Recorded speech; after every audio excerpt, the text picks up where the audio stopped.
Et c'est parti mesdames et messieurs, bonjour à tous et bienvenue pour le gros prono de SummerSlam, le plus gros show de l'été mesdames et messieurs. On est parti, on perd pas plus de temps. Voilà, la WWE présente le dimanche 23 août, excusez-moi, je lis en même temps les informations sur le site Catch News d'ailleurs, oui, voilà, catchnews.com. Un grand merci à eux pour avoir la carte entière, etc. Pourquoi j'ai besoin de la carte entière sous les yeux? Parce que je connais pas tous les matchs tout simplement. Parce que si vous avez vu la vidéo du prono de NXT TakeOver 30, j'ai fait une énorme pause catch depuis Extreme Rules. Je n'ai vu que un seul Raw. Et encore, je suis même pas sûr d'avoir vu en entier. Et sinon j'ai regardé que des reviews par-ci par-là et j'ai même pas tout regardé comme review. Du coup il y a plein de matchs, je sais pas trop qu'est-ce qui se passe. Mais on va reprendre, je vais reprendre petit à petit comme ça. Vous avez vu, j'ai mon petit t-shirt Such a Good Shit de Mac Bossman. Voilà, je l'adore ce t-shirt. Je l'adore ce t-shirt, bref. Ce n'est pas la question, le show aura lieu le dimanche 23 août. Il commencera à 1h du matin avec le kick-off qui commence à 23h lui. Attention, 2 heures de kick-off, c'est-à-dire qu'on aura des matchs. Petite info, je tourne le jeudi 20 août, vu qu'il reste un SmackDown que je n'ai pas vu. Il y aura sûrement encore des matchs qui vont être annoncés. Au pire, je vous le tournerai vite en voix off, le temps de faire le montage. À mon avis, j'aurais peut-être déjà vu SmackDown. Je ne sais pas encore, on verra bien.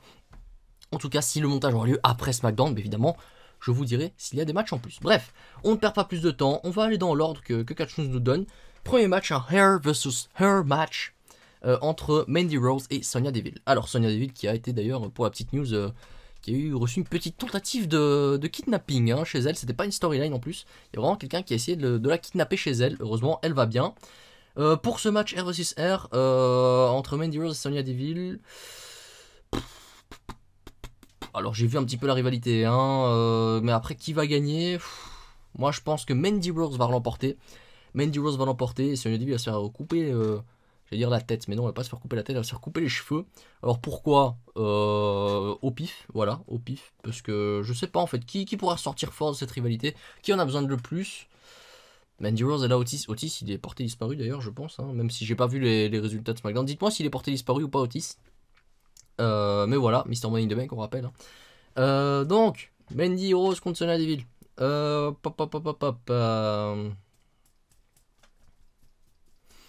Je sais pas, parce que Sonya Deville aura bien besoin d'une victoire, parce qu'elle fait que perdre contre Mandy Rose.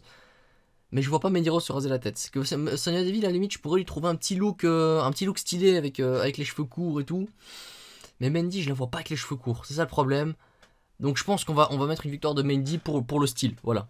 Mandy pour le style, pour que Sonya Deville ait la même coupe de cheveux que moi, c'est-à-dire rasé de près, voilà. Bref, voilà, ça c'est pour le R vs R match, pour moi. Conseil esthétique, c'est Mandy Rose qui l'emporte et c'est Sonya Deville qui perd ses cheveux. Alors on est parti pour ce double match de championnat de Asuka qui a sa soirée de folie Asuka. Elle affronte pour commencer Bayley. Il me note même que c'est le premier combat de la soirée de Asuka. Donc Bayley contre Asuka pour le SmackDown Women's Championship. Et puis Bayley contre Sasha Banks pour le Raw Women's Championship. Alors, pour moi, Asuka remporte au moins un titre. Elle remporte au moins un titre, parce que sinon je verrai pas le bug. Le truc c'est que comme elle affronte en premier, j'avais une théorie, mais le problème c'est que comme elle affronte Bayley en premier, ça me paraît très bizarre. Parce que, en fait, je m'étais dit, Bayley, si elle perd le titre, si Asuka l'emporte, il y a qui à SmackDown pour défier Asuka? Il y a qui à SmackDown? Il y a personne. Pour l'instant, il y a personne à SmackDown. Non, on peut me sortir les Lacey Evans, les Naomi, etc. Non, il y a personne pour l'instant à SmackDown. En tout cas, de ce que je sais, il y a personne à SmackDown. Du coup, je sais pas. Je sais pas qui il y a. Il y a peut-être Charlotte Flair qui va revenir, mais Charlotte Flair, on sait même plus où elle est. Est-ce qu'elle est à Raw, est-ce qu'elle est à SmackDown, est-ce qu'elle est à NXT? On n'en sait rien. Bref, voilà. Pour moi, Asuka va perdre son match contre Bayley, suite à une intervention de Banks, on va dire. Voilà. Point bonus si intervention de Banks, je propose. On rappelle le système de points, évidemment. Et dans le match face à Sasha Banks, elle va l'emporter. Elle va l'emporter pourquoi? Pourquoi? Parce que à Raw, on a des challengers genre Shayna Baszler, on a des challengers genre Nia Jax, même si j'aime pas du tout Nia Jax, vous le savez très bien. Et le problème c'est que Sasha Banks contre Nia Jax ou Shayna Baszler, ça vend pas assez. Que Asuka contre Sasha Banks, Sasha Banks je vends, ouais ça vend. Mais Asuka contre Shayna Baszler ça va vendre, ça va être là en mode oh putain c'est incroyable. Vous voyez, je sais même pas si elles se sont vraiment déjà affrontées à NXT, non elles se sont pas croisées. Non, elles se sont pas croisées. Du coup ça pourrait être la première fois, etc. Asuka Nia Jax, bon voilà, ça fait le Giant contre, voilà, enfin bref, vous avez compris. Il y a de la place pour Raw, et je vois pas Sasha Banks affronter Shayna Baszler.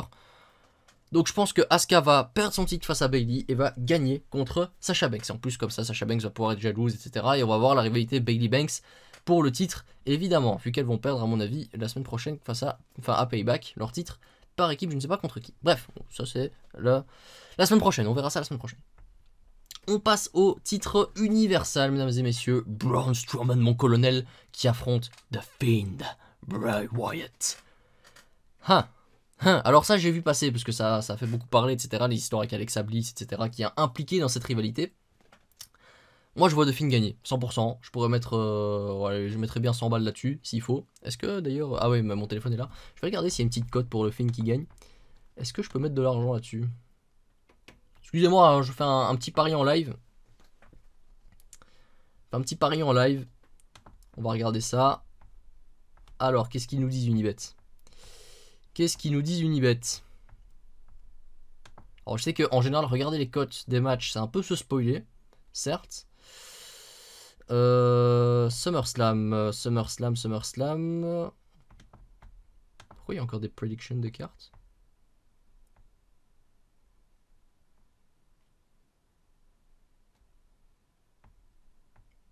Dans les matchs sur les cartes. J'ai pas compris. Bref. Dominic Mysterio, on s'en fout, c'est pas ça que je veux. Universal Championship. Oh, Bray Wyatt, il y a une bonne cote sur Bray Wyatt encore. Il y a encore une bonne cote sur Bray Wyatt. Bray Wyatt qui a une cote à 1,47. Braun Strowman qui a une cote à 2,50. Donc c'est pas encore sûr que Bray Wyatt gagne 100%. Hein. Là, je mettrais bien un petit billet. S'il y a un petit billet à mettre pour les pronostiqueurs, un petit billet sur Bray Wyatt, je pense que ça peut passer. En tout cas, ça peut être très sympa. On a Otis qui a une cote à 10,50. Hein, ça pourrait être sympa aussi. Mais ça m'étonnerait, évidemment. Donc du coup, pour moi, victoire de Bray Wyatt, de Fiend. Mais attention, Alexa Bliss. Attention, Alexa Bliss qui pourrait... parce que The Fiend a besoin de gagner. Pour moi, parce qu'il faut surtout pas décrédibiliser le Fiend.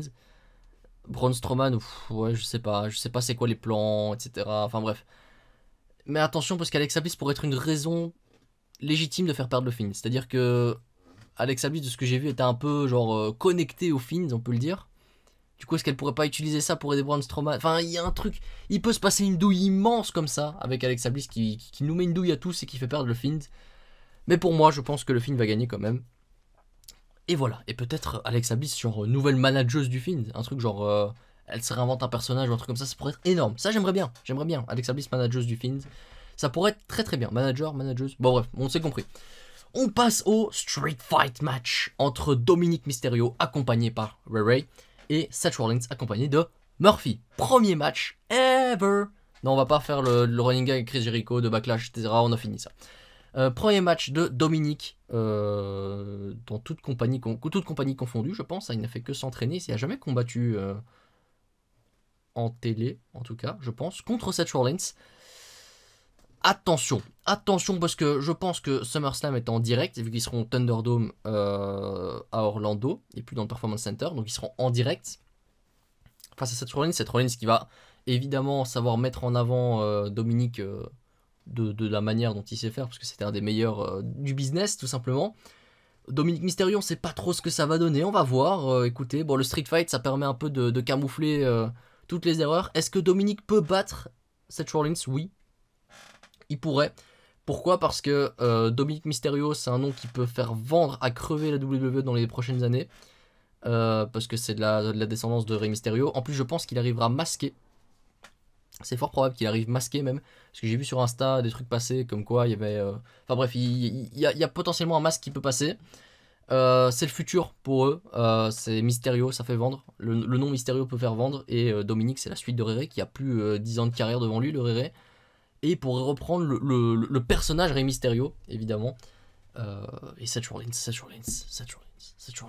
incroyable. Seth Rollins, c'est un des meilleurs heels de la WWE. Il n'a pas vraiment besoin de gagner. Il n'a pas besoin de victoire pour être crédible, en fait. C'est ça qui est incroyable.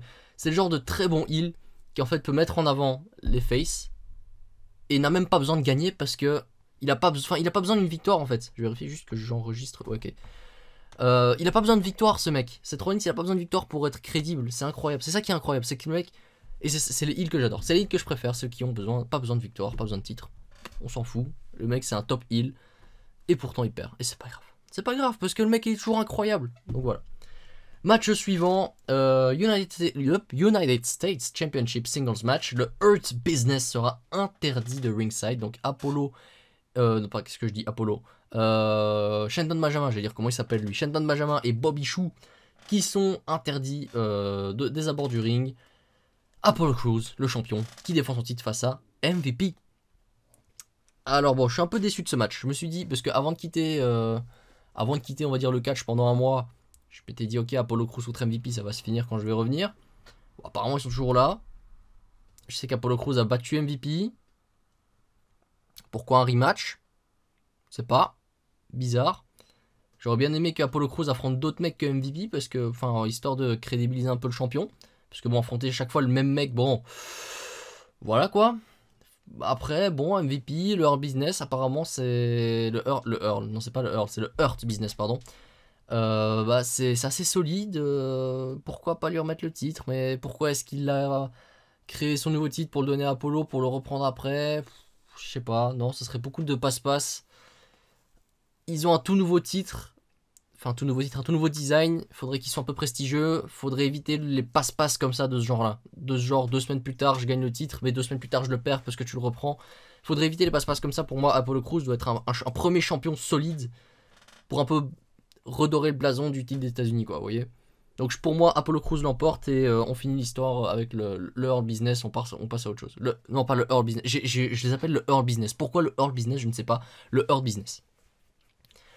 Ensuite, match suivant, c'est un peu la même chose. Hein, c'est un peu la même chose que le match des États-Unis. Street Profits, Angelo Dawkins et Montez Ford qui défendent leur titre contre Angel Garza et Andrade accompagnés de Zelina Vega. Ils se sont déjà affrontés, les mecs. Plusieurs fois même, je pense. Pourquoi est-ce qu'ils. De nouveau les Street Profits, il y a. Ouais, je veux dire qu'il y a qui d'autre? Il y a qui d'autre? Il y a qui d'autre à voir pour les affronter? Ça, c'est la question aussi. Il n'y a pas grand monde hein, dans les équipes, malheureusement. Et Angel Garza, Andrade, est-ce qu'il pourrait gagner? Je sais que Montesford, il y a eu une affaire d'empoisonnement, etc. Enfin bref, c'est parti en couille, c'est parti. Vince Russo sort de ce corps. Pour moi, bon, Street Profits, parce que tu mets qui d'autre à la place? Voilà, tout simplement. Et moi, j'en veux une rivalité en décathlon entre les Street Profits et les Viking Riders. Voilà, au moins c'était fun. Il y a qui d'autre? Alors, dites-moi quelles sont les autres équipes.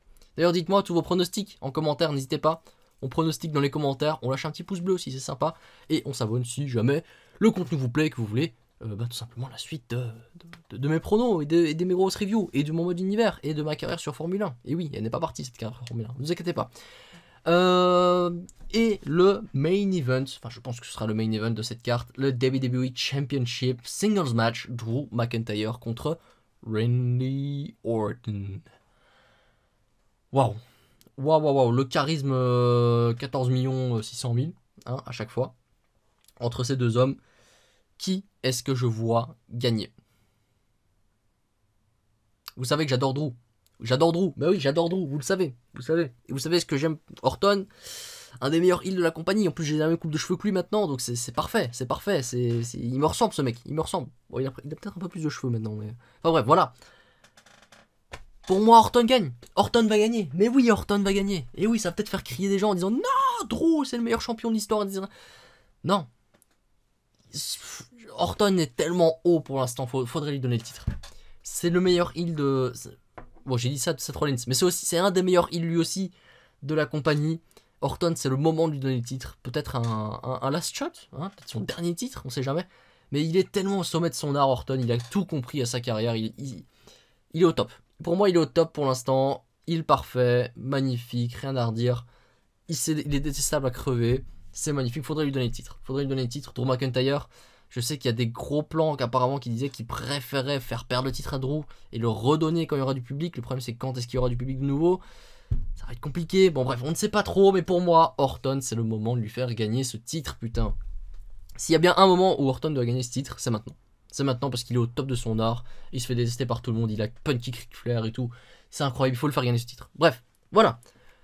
15 minutes, voilà, c'est parfait, magnifique, pour cette carte de SummerSlam. Alors, carte de SummerSlam, je ne regarderai pas en direct, donc vous n'aurez pas la review tout de suite, malheureusement. Vous inquiétez pas, il y aura une review. Je sais qu'à Rail Road, j'ai pas fait de review parce que j'étais en vacances, donc j'ai préféré pas faire de review, et puis le show méritait pas non plus une review de dingue, hein, voilà.